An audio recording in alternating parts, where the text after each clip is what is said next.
Udiya Baba 1875 to 1948. Devanagari, Udiya Baba, also pronounced and spelled as Uriya Baba, Oriya Baba or Udiya Baba, was a Hindu saint and a guru. He was a teacher of Advaita Vedanta and was regarded to be a Paramahansa. He was a Parivrajaka, i.e. one who does not stay in any one place for too long. He would walk all along the banks of Ganges, moving from one place to another. Udiya means one who hails from Orissa. Baba means a sadhu. Sometime during 1937 to 1938, he came to Vrindavan and an ashram named Sri Krishna Ashram, also known as Oriya Baba Ashram, was constructed by his disciples as a place for his permanent stay. He was a contemporary of the very well-known Hindu saints Anandamayi Ma and Sri Baba of Mokalpur. He was born at Jagannath Puri in 1932 of Vikram Samvat on Bhadrapada Krishna Saptami on Monday at noon.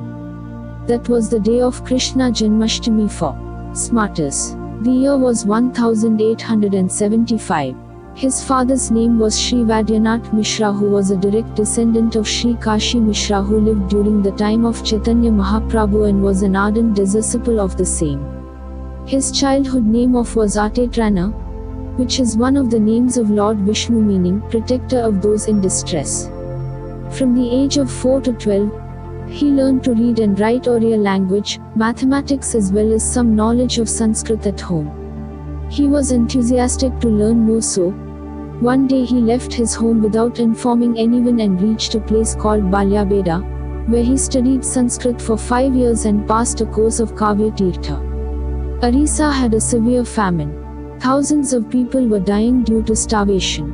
He therefore decided to serve the needy, but soon realized that in spite of his Herculean efforts, he could not improve the situation much. He felt deeply saddened by his inability to help people at large. It was then that he thought of obtaining the mythological Akshaya Patra, a bowl which can yield unlimited supply of food and which is inexhaustible. Akshaya Patra is also called as Annapurna Siddhi, which is believed to be bestowed by Annapurna Devi, the Hindu mythological goddess of food and nourishment, and his devotees believed he possessed this mystic power. One finds the description of such magical bowl in the epic Mahabharata. Krishna had gifted it to Draupadi during her exile with the Pandavas. To obtain such a bowl, he decided to do penance, i.e. tapasya. He left his home on the 5th day of Chaitra month of 1951 Vikram Samvat towards goddess Kamakhya temple in Guwahati in Assam. During his stay there, he happened to listen to a discourse on a treatise of Advaita Vedanta called Viveka Chudamani. Inspired by the knowledge of non-dualism, his views were transformed and he started to question the very motive of his penance. He thought, what will he gain even if the goddess granted him his wish of obtaining the Akshaya Patra? How many people would he be able to benefit, and how long would he, for that matter, going to live on this planet? Besides, would all the problems of people be solved by finding food alone? Therefore, he discontinued his penance and travelled to Kashi and then back home to Jagannath Puri.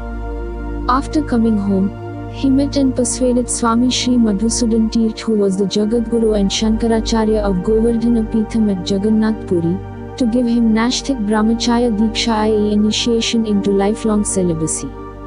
Then he was given a new name of Brahmachari Vasudeva Swarup. His age was 22 years old. Pilgrimage. Soon he decided to take a pilgrimage for searching an accomplished Siddha or Guru.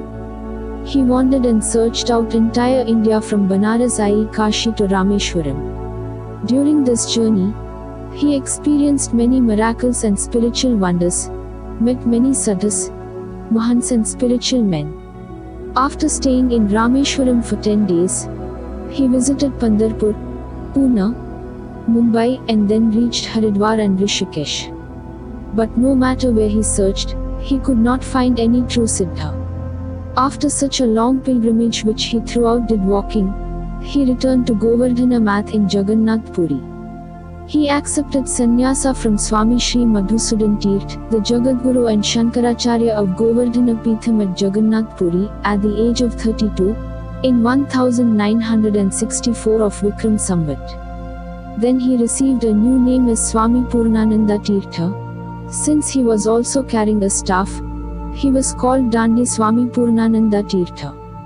Teachings. Udiya Baba would teach people according to their natural inclinations. He would teach a follower of Bhakti the secrets of devotion as well as to a follower of Jnana by helping him understand the true nature of Brahman. He would keep the students of these two paths separate, saying that one should proceed in whatever path one is naturally inclined to. He would say it was difficult for common people to understand texts like Yoga Vasishtha. Therefore, for such people, he would make arrangements for Ramayana, Bhagavad Gita, Bhagavatam. Along with Vairagya, i.e. dispassion, he would stress the importance of practice or sadhana. Regarding practice, he would say, referring to his own experience, that what is only the pure consciousness appears to be a hard physical body due to constant wrong thinking. This is the effect of practice. Therefore, it is necessary to constantly practice the opposite thinking. He used to say, there are 3 stages of practice. First, understanding oneself to be different from the physical body. When this practice becomes perfect, one develops the identification with the subtle body. Second, after this, experiencing the detachment from the objects of senses. As a result of this practice, the vision shifts from the subtle body and abides in the causal body. Then thirdly comes the experience of separation from pain and pleasure. With this practice, the vision or identification shifts from all the 4 functions of the mind and abides in the self. He always said one must accept everyone as he or she is, without any desire to change anyone in the slightest. Death. In the afternoon of Chaitra Krishna Chaturdasi of 2005 Vikram Samvat, the date being 8th May 1948, he was fatally assaulted by a deranged man named Thakur Das. His mortal body was given a Jala Samadhi, i.e. immersion in the holy waters of Yamuna. The relationship between Udiya Baba and Hari Baba. Udiya Baba, like Ramana Maharshi, was a spiritual colossus. Ever established in non-dual Brahman, he was like the son of Janana. And Swami Swata Prakash, when he became Hari Baba, was the full moon of Bhakti. It was a meeting of Ganga and Yamuna. There struck a relationship between these two sages, which was to last all their lives.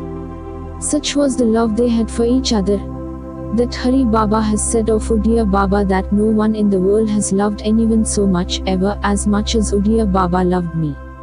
And Udiya Baba on his part, had the greatest respect for Hari Baba. No festival of Hari Baba was complete without the presence of Udiya Baba. It is incredible to read that in all the decades of their acquaintance, Hari Baba never once spoke directly to Udiya Baba. He would have his face down and speak through a second person. So great was his respect for Udiya Baba. To give an example of how much respect Udiya Baba had for Hari Baba, consider this. Udiya Baba, like Jagadguru Kanchi Paramacharya, had taken a vow to only walk. He would never ride on any vehicle, car, bus, train etc. He walked hundreds of miles, month after month, all his life. While he stayed largely in the banks of Ganga, towards the end of his life he settled in Vrindavan. In 1947, when Hari Baba was planning to celebrate the Sivaratri festival in the Band, he found that Udiya Baba would not be able to come as he was very ill. But Hari Baba could not dream of having any utsav without Udiya Baba being present. So he and Anandamayi Ma came to Vrindavan. Hari Baba tried to convince Udiya Baba to come with him in his car.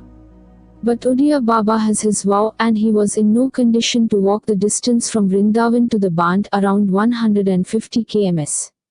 So while Hari Baba went on pleading, Udiya Baba kept manor, silence, and it became midnight.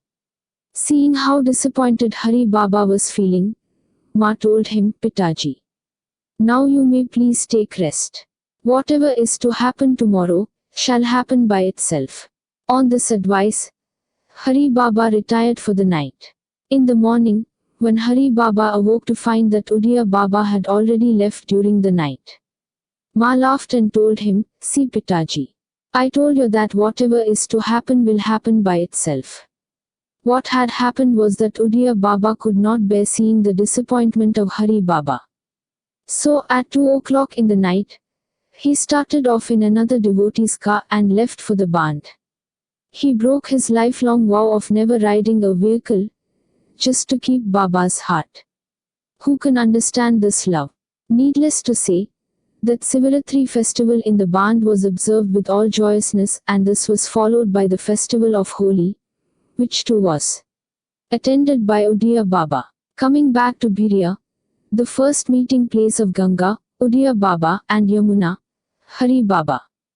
This meeting in Biriya was at the place